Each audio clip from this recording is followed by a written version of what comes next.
Bismillahirrahmanirrahim. Assalamualaikum warahmatullahi wabarakatuh.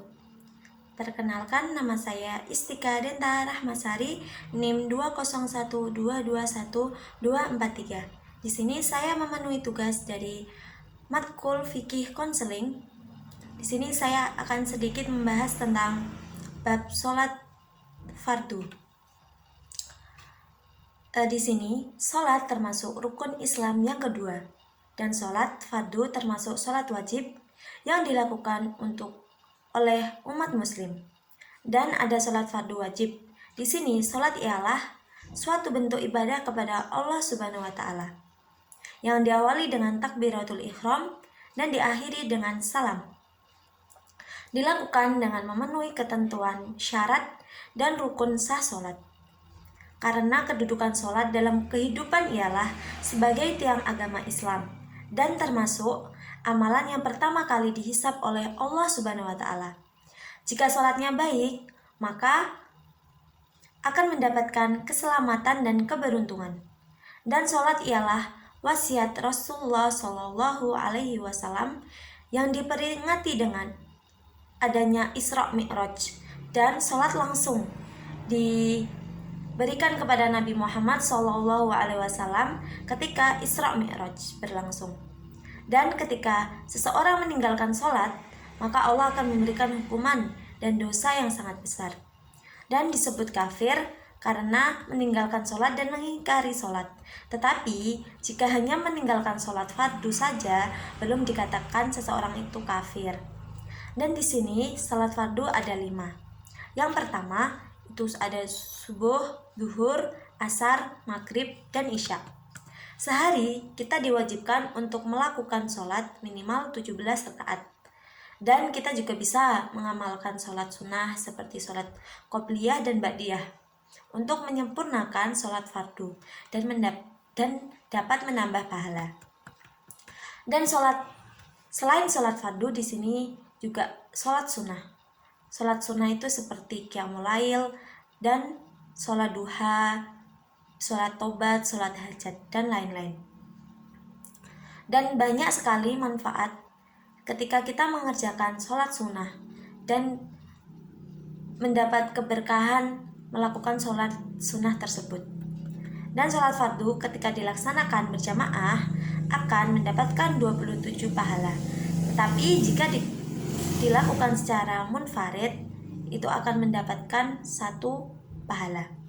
Hukum sholat fardu bagi laki-laki wajib ke masjid, tetapi jika untuk perempuan tidak diwajibkan ke masjid, bisa di rumah.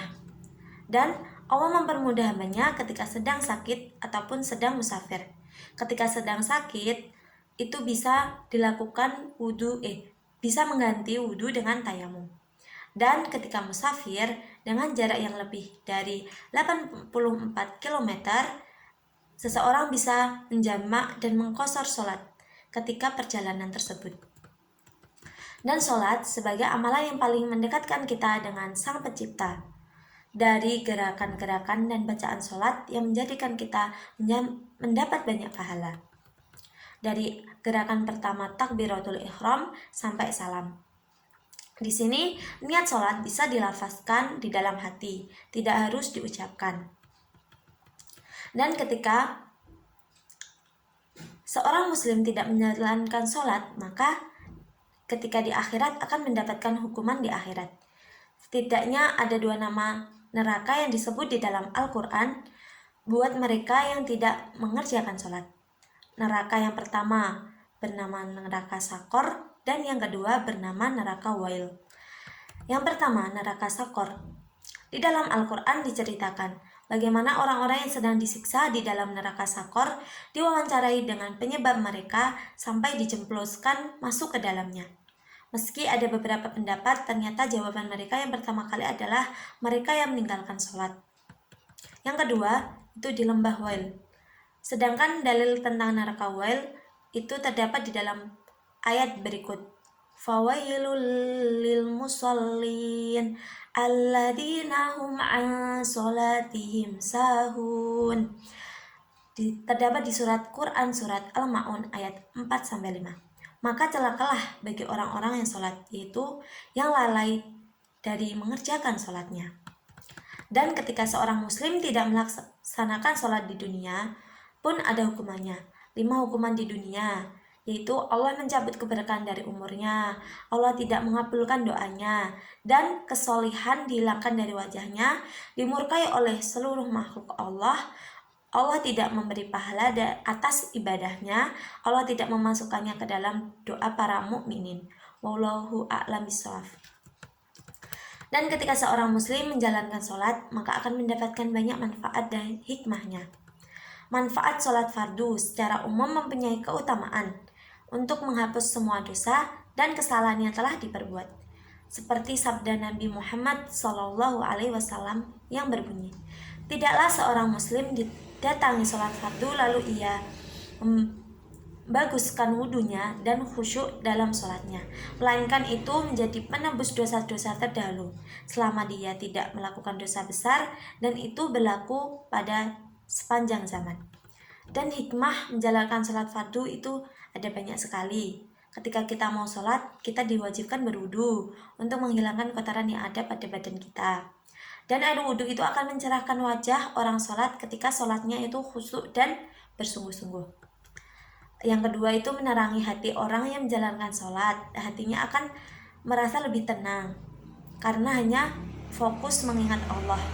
Yang ketiga, menyehatkan badan. Menjalankan ibadah sholat juga akan membuat badan sehat, sebab ritual dan gerakan sholat seperti halnya orang yang sedang berolahraga, mulai dari kepala hingga kaki semua kita gerakan. Yang keempat, menjadi faktor ketenangan dalam kubur. Sholat merupakan salah satu bekal amal ibadah yang akan menolong kita kelak di akhirat nanti. Dalam sebuah hadis disebutkan, amal ibadah yang pertama ditanya di akhirat adalah sholatnya. Karena itu, bagi orang yang menjalankan sholat, insya Allah akan merasa tenang saat di alam kubur karena akan diterangi dari amal ibadah sholat. Yang kelima, menjadi sebab turunnya rahmat Allah, akan membukakan pintu rahmatnya kepada hambanya dan melaksanakan perintahnya dengan menjalankan sholat. Sedikit itu saja dari saya. Syukron atas perhatiannya. Wassalamualaikum warahmatullahi wabarakatuh.